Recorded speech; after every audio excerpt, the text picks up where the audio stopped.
नाती तुटायचं मूळ कारण हे मोठमोठे वाद नसून हळूहळू वाढत गेलेलं दुर्लक्ष असतं. एकमेकांना टाळणं ही सुरुवात असते आणि अहंकार त्याला खतपाणी घालतो. मला काही फरक पडत नाही हे शब्द नात्यांच्या मुळावर घाव घालतात. जेव्हा संवाद संपतो तेव्हा गैरसमज आपोआप बोलू लागतात. समजून घेण्याऐवजी जिंकण्याची हाव लागली की नातं थकायला लागतं.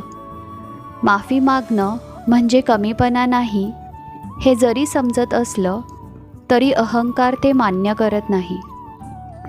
एकदा मनात अंतर पडलं तर ते दिसत नसतानाही सतत जाणवत राहतं. वेळ निघून गेल्यानंतर कळतं की भांडण मुळीच त्रासदायक नव्हतं. गप्प राहणं घातक ठरलं. नाती तुटतात तेव्हा आवाज होत नाही, पण आतून बरंच काही तुटलेलं असतं. जपायचं म्हटलं तर शब्द सापडतात, पण तोडायचं म्हणलं तर कारण.